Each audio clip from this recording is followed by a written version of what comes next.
challenge. And he's laughing at whoever's come out, and it's Jason Cross. Kenny, what do you think about him laughing at Jason Cross?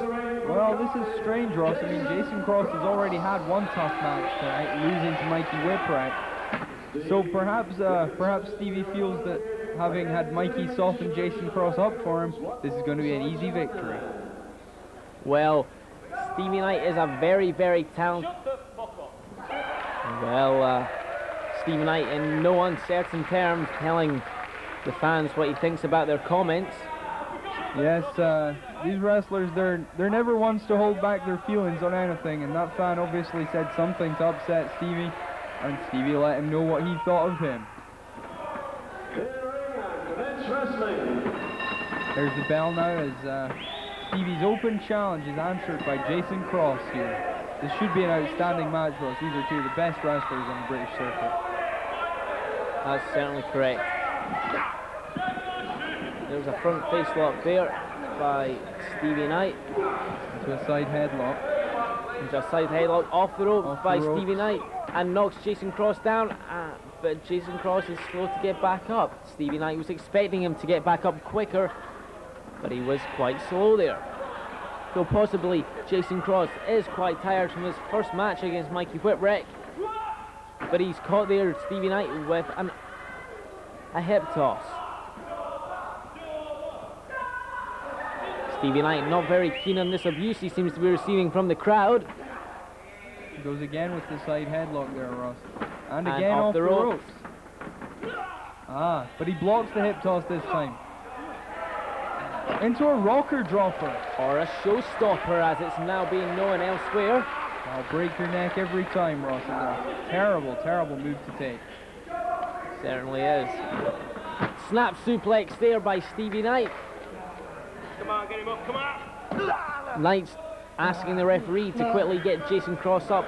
Knight eager to continue his onslaught. Gut wrench suplex there, Ross.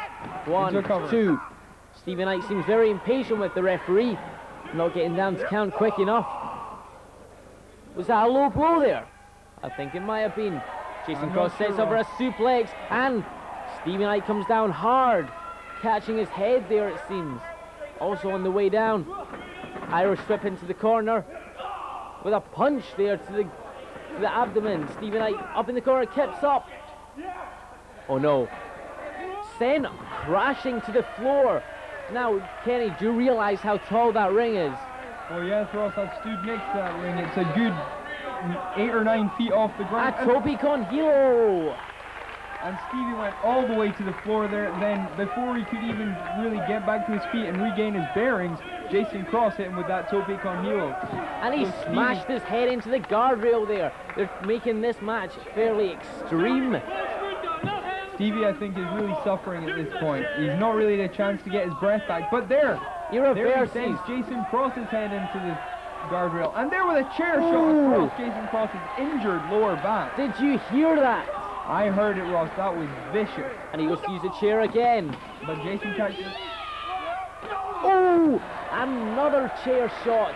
This time by Jason Cross. And they're not holding back at all with these shots.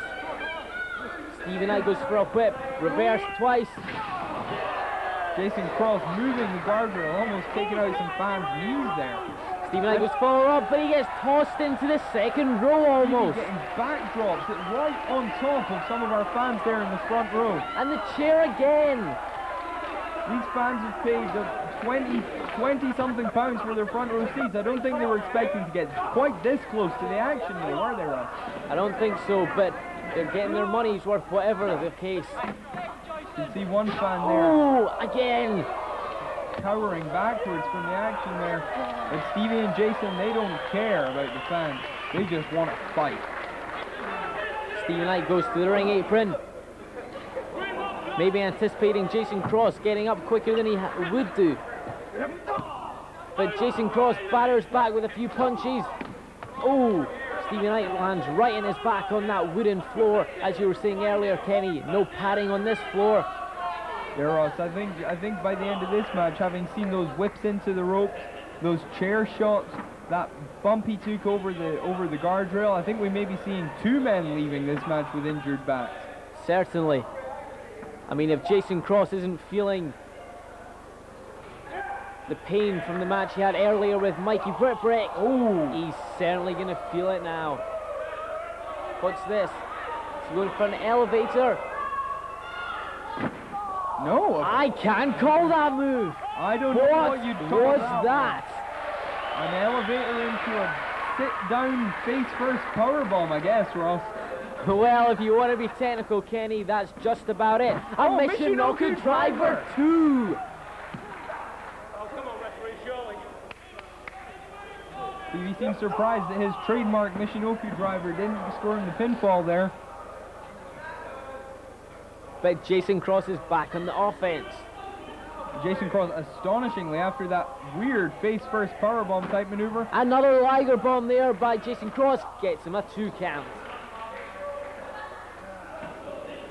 And Ross, it's amazing how much this match has gone back and forth. They've both hit some big moves, taken some tough shots. Doctor bomb!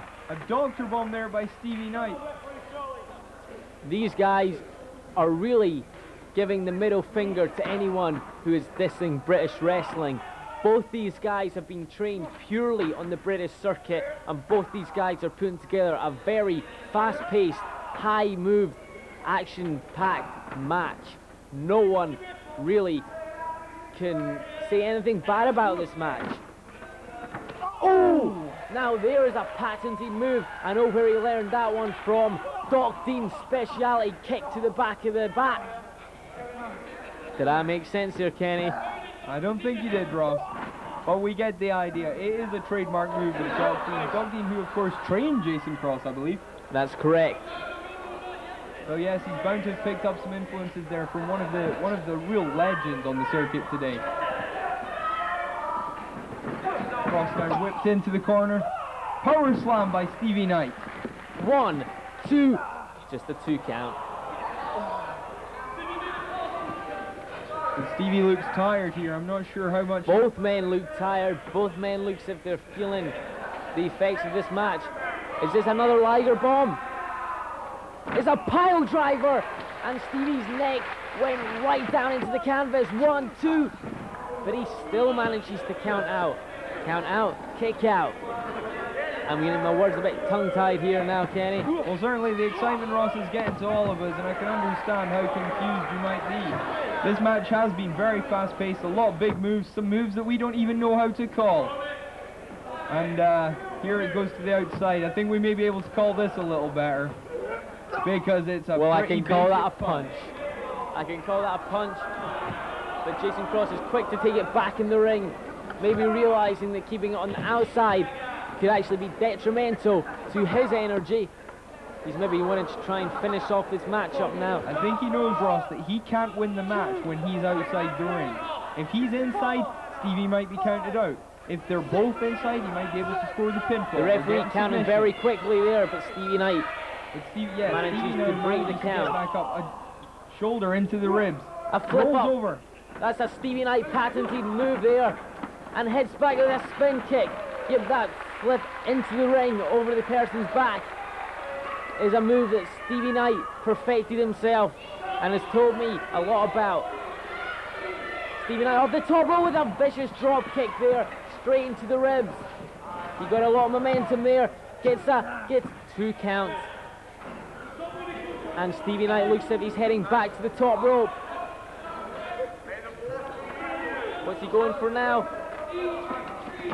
He doesn't quite make it as Jason Cross steps back. Yeah, it's not very clear what he was going for there, Ross, but Jason Cross seemed to just take a half step back, and Stevie This is a power bomb. Oh, almost a power bomb stroke pedigree. Stevie Knight landing right in his head there, and Jason Cross ascends to the top rope now. Is this going to be a moonsault? It certainly is. Moonsault press. 1, 2, 3, and it's all over. Stevie Knight's open challenge was accepted and won by a certain Jason Cross. Stevie Knight will be bitterly disappointed in not getting that victory, but I think it was definitely that powerbomb stroke pedigree maneuver that took out Stevie Knight there. But certainly both men have impressed immensely in this contest.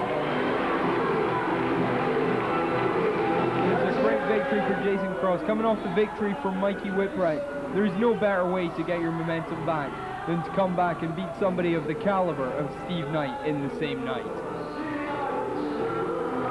No pun intended. So Jason Cross, although he's been knocked down, he's back up again and ready for the next EWA event.